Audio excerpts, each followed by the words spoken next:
महालिंगी कुंज घाट पर छठ पर्व का महा आयोजन किया गया है और चारों तरफ आप देख सकते हैं कि किस तादाद में लोग यहाँ पर पहुंचे हुए हैं, कितनी तादाद में श्रद्धालु यहाँ पर पहुंचे हुए हैं। और चारों ही तरफ मैं आपको दिखा दूं कि चारों ही तरफ काफी भव्य आयोजन है, काफी ज्यादा भीड़ यहाँ पर नजर आ रही है। और ये सभी वही श्रद्धालु हैं जिनको इस बात से फर्क नहीं पड़ता कि पानी में कितनी गंदगी है या पानी कितना खराब है, बस इनको छठ मनाना है क्योंकि छठ का अपने आप में विशेष महत्व है। और ये हमारी आस्था है, खास तौर पर बिहार के लोग जो इस पर्व को मनाते हैं, जो इस पर्व को जीते हैं, उनकी इसमें काफी आस्था है। तो इसलिए उन्हें इस बात से फर्क नहीं पड़ता कि यहाँ पर कैसा सीन है, कैसा पानी है, कितनी गंदगी है। और जरा मैं आपको दिखा दूं कि घाट पर आयोजन तो बहुत अच्छा किया गया है, लेकिन जगह जगह इस तरह से पानी जमा हुआ है जिसकी वजह से काफी गंदगी हो रही है। लेकिन फिर भी यहाँ पर श्रद्धालुओं की श्रद्धा नहीं कम हो रही और ना ही किसी भी भक्त की आस्था कम हो रही है। छठ माई में जो आस्था है बिहारियों की और पूरे देशवासियों की, वो आपको यहाँ पर देखने को मिल जाएगी। और इस व्रत का अपना ही एक विशेष महत्व है। देखा जाए तो पूरे भारत में जितने भी त्योहार मनाए जाते हैं उनमें अगर सबसे कठिन कोई त्योहार है तो वो है छठ पर्व। और इस छठ पर्व को मनाने के लिए यहाँ पर कितने ज्यादा लोग आए हुए हैं वो मैं आपको दिखाना चाहूंगी कि देखिए, पानी में सभी व्रती खड़े हैं और ये एक दो नहीं बल्कि सैकड़ों की संख्या में है। पानी को भी साफ करने की काफी कोशिश की गई, लेकिन अभी तक पानी साफ बिल्कुल नजर नहीं आ रहा है। खैर कोई बात नहीं, ज्यादा महत्व रखता है कि त्योहार अच्छे से हो जाए और जिसकी कोशिश की जा रही है।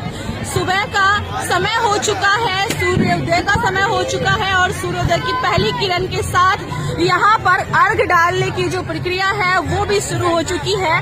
थोड़ी थोड़ी किरण यहाँ पर नजर आ रही है, पूरी तरह से सूर्य देवता अभी भी नजर नहीं आ रहे हैं, लेकिन क्योंकि उजाला होने लगा है तो ये मान लिया गया है कि अब सूर्योदय हो चुका है। और इसीलिए आपको यहाँ पर सभी व्यक्ति अपने हाथों में सूप और नारियल लिए नजर आ रहे होंगे। इन सूप में अर्घ देते हुए नजर आएंगे। इन सूपों में सभी प्रकार के फल, सब्जियां, मौसम के जितने फल होते हैं, ठेकुए आदि भरे जाते हैं और उसके बाद सूर्य देव को अर्घ दिया जाता है। शाम के वक्त भी अर्घ होता है, सुबह के वक्त भी अर्घ होता है और इन दोनों का ही अपना महत्व है। छठ पर्व को लेकर के काफी कथाएं प्रचलित है, लेकिन यहाँ पर अगर देखा जाए तो कथाएं मैटर नहीं करती है, कथाएं वजन नहीं रखती हैं। यहाँ पर अगर कुछ ज्यादा महत्व रखता है तो वो है श्रद्धा, आस्था और इस व्रत को कर पाने की क्षमता, क्योंकि ये सबसे कठिन व्रत है। तो बहुत मुश्किल होता है निर्जला रह करके पानी में घंटों खड़े रहना, सूर्य देव की प्रतीक्षा करना और अपनी पूजा को अच्छे से संपन्न करना।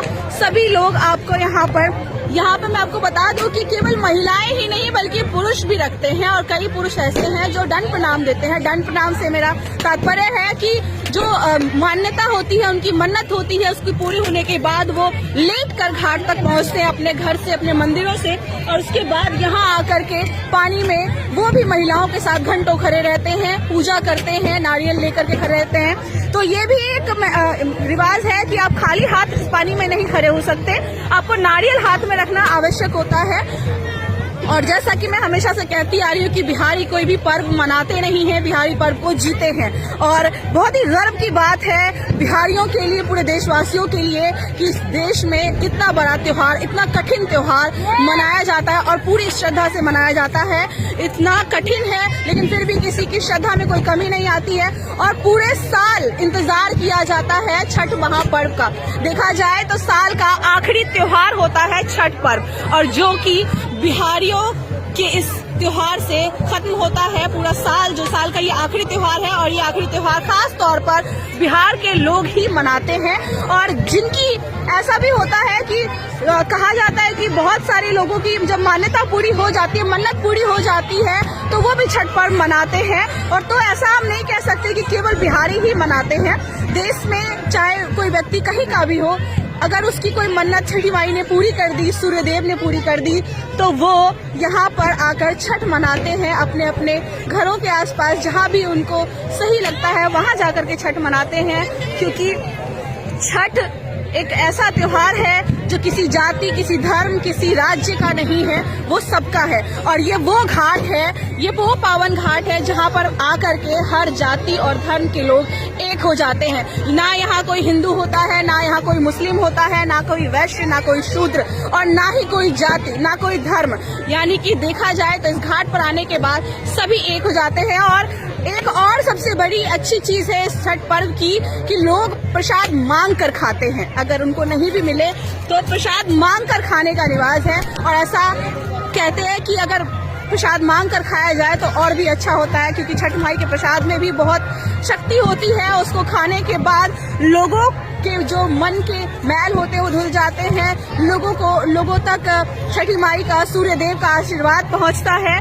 तो इसलिए भी प्रसाद मांग कर खाने का रिवाज है। और दूर दूर तक मैं आपको दिखा दूं कि यमुना नदी है ये, और यहाँ पर कालिंदी कुंज घाट पर राइडिंग भी हो रही है, बोट राइडिंग। लेकिन फिर भी पानी की सफाई की अगर बात करें तो अभी भी वैसा ही है जैसा कि पिछले कई दिनों से है।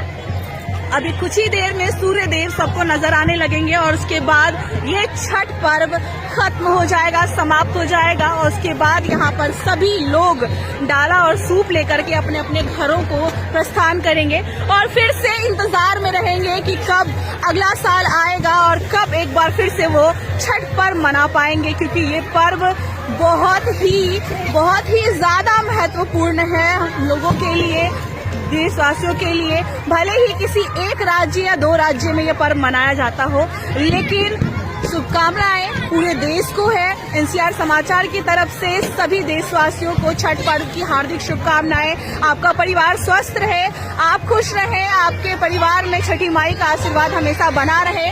कालिंदी कुंज घाट से मैं नमिता चौहान,